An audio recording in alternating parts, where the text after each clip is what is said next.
Fica o alerta para cada um de nós. Veja o mundo que nós estamos vivendo. Acompanhe aí e fica até o final. O mundo em que vivemos, se formos honestos em nossa avaliação, o mundo em que vivemos está moralmente falido. E as coisas só pioram a cada dia. O pastor Wilson Parox, ele vai apresentar algumas verdades profundas. Ele vai mostrar neste momento todo o cenário que nós estamos vivendo. Não é uma situação agradável, não é uma situação muito boa, mas fica até o final, porque com certeza essa mensagem vai ser uma mensagem forte, impactante para a sua vida. E será uma mensagem que você deve ligar o alerta para que você possa ter um ano de 2025 mais informado da situação que o mundo ele está vivendo. Nós sabemos que Jesus está prestes a voltar. Estamos vendo todo o cenário para esse cumprimento que é a volta de Jesus. Tá bom? Então não sai, fica até o final do vídeo e eu vou deixar com que você acompanhe aí toda a mensagem com o pastor Wilson Parox. E vou deixar aqui também nos comentários ou na descrição do vídeo para que você possa acompanhar na íntegra, tá bom? Então que Deus ele te abençoe neste exato momento. Aqueles que têm mais quilômetros de estrada concordam que o mundo tem ido de mal a pior. Isso não é ser pessimista, é ser realista. 2.800 anos atrás, o profeta Isaías diz: eis que as trevas cobrem a terra e a escuridão os povos. Nunca estas palavras foram tão atuais. Paulo se refere ao império das trevas.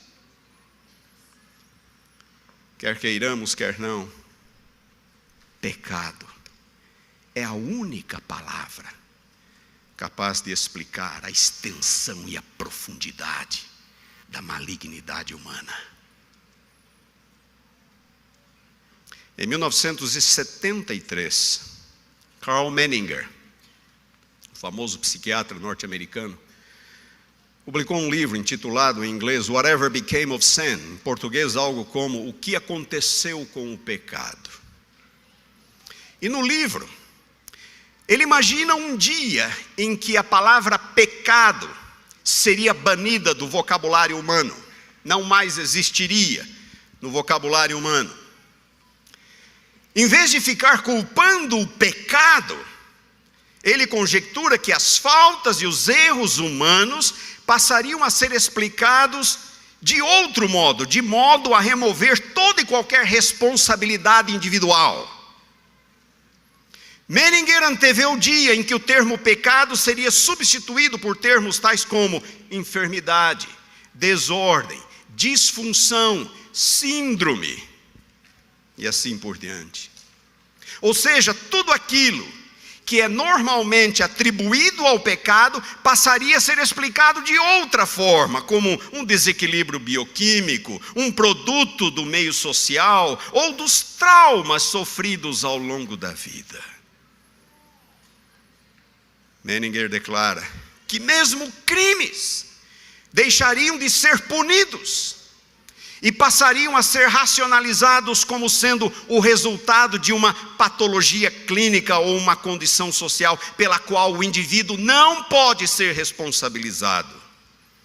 Quando foi isso? 1973. Será que ele estava certo? O maior crime é passar fome. Estamos ouvindo isto hoje em dia. Quem rouba ou mata para comer está, na verdade, sendo vítima de uma sociedade opressora. É o que vemos, é o que ouvimos. 1987, meu primeiro ano na faculdade de teologia, eu falava a um grupo de universitários adventistas. Era uma lição da escola sabatina, o assunto era o pecado, né? De repente uma jovenzinha muito distinta levantou a mão e disse: eu não posso concordar com você, não existe tal coisa como pecado, o ser humano é o produto do meio. É o produto do meio. É isso que as universidades ensinam. É isso que as mídias jornalísticas, sociais ensinam. É isso que importantes setores da sociedade, partidos políticos, entidades de classe ensinam. Pecado não existe, o homem é produto do meio. Vamos sanear o meio. Vamos dar trabalho, saúde, educação e tudo vai ficar bem. Estão falando isso já faz 200 anos. Tudo vai ficar bem. Queridos, como explicar, por exemplo, a universalidade do pecado? Todos pecaram. Como explicar se ela não é hereditária? Vejam uma criança. De onde vem a desobediência, a teimosia, o egoísmo que a criança manifesta antes mesmo de se conhecer por gente? Qual é o pai ou a mãe que chega ao filho e diz assim: olha, quando você quiser alguma coisa e eu não quiser lhe dar, você vai fazer isso, você vai gritar, você vai espernear, você vai esbravejar, você vai se atirar no chão, bater a cabeça no chão, tá bom? Até que eu vou lhe dar o que você quer. Qual é o pai ou a mãe que precisa ensinar tais coisas aos filhos? As ciências sociais diriam: não, mas isso é necessário para o desenvolvimento da criança. Talvez até seja, sob um certo aspecto, mas a minha pergunta é: de onde vem a teimosia, a desobediência, o egoísmo? É inerente ao coração, são inerentes ao coração humano. A Bíblia é clara: fomos concebidos em pecado, somos filhos da desobediência. Jeremias fala: enganoso é o coração mais do que todas as coisas e desesperadamente corrupto. É uma enfermidade, sim, mas uma enfermidade do coração, da natureza humana. Não é uma doença de pele, não é um mal súbito, passageiro, não é algo que possa ser atribuído a fatores externos, embora fatores externos possam contribuir. A verdade é que o mundo é mau porque o coração humano é mau. As trevas morais que dominam o mundo são as mesmas trevas que dominam antes o coração de cada um de nós. Todos pecaram, diz Paulo, e carecem da glória de Deus. É por isso que precisamos da luz de Cristo.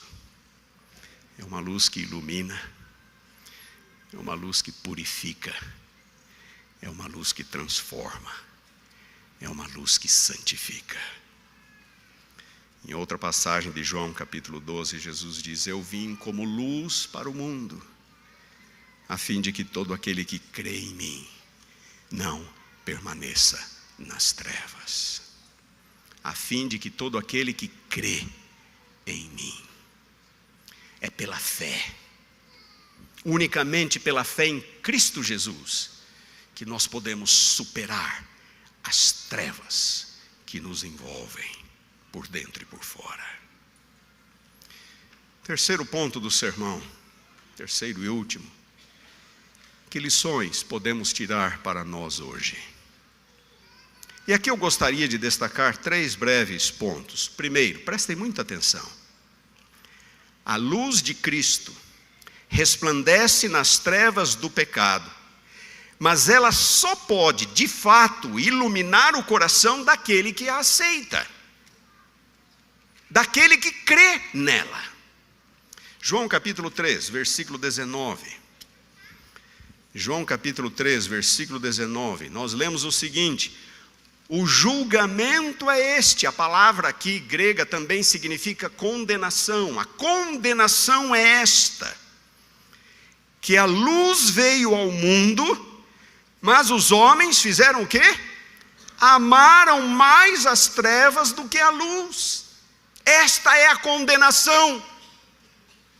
A luz veio, mas os homens amaram as trevas, preferiram as trevas.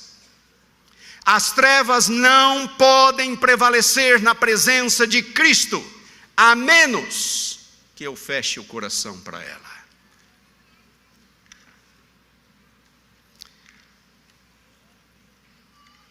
condenação é esta, que a luz veio ao mundo, mas os homens amaram mais as trevas do que a luz. Estas palavras são uma séria advertência para nós, sabem? No final, as pessoas não serão condenadas pelo mal que fizeram, não serão condenadas pelos pecados que cometeram, porque todos terão feito mal, todos terão cometido pecado, os perdidos e os salvos, todos. Aqueles que não se salvarem, não serão salvos, não porque cometeram pecados, mas porque rejeitaram a luz, porque rejeitaram o perdão que Cristo oferece. Segundo ponto, por que algumas pessoas amam mais as trevas do que a luz? O que faz com que alguns prefiram as trevas e rejeitem a luz? Capítulo 3 de João, o mesmo versículo 19, a última parte, e o versículo 20. Vamos ler de novo.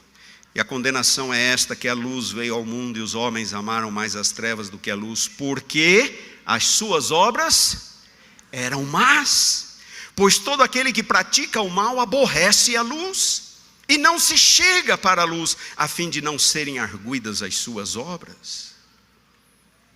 Aqui está a razão pela qual muitos amam mais as trevas do que a luz, porque as suas obras são más e eles não querem abandoná-las. Eles amam mais as trevas do que a luz, não querem abandonar as suas obras, não querem que a luz exponha o que há de errado em sua vida, não querem que a luz exponha as motivações, os desejos pecaminosos, os próprios pecados que estão ocultos em seu coração, não querem, então se fecham para a luz. Sabem, num certo sentido, as trevas são confortáveis, a escuridão é confortável. É quando acendemos a luz que nós vemos com clareza que o nosso cabelo está despenteado, que nossa roupa está amassada, que nós vemos as imperfeições da parede, do piso, dos objetos. As trevas são confortáveis, a escuridão é confortável. A luz que ilumina é a mesma luz que revela os defeitos, que revela os problemas.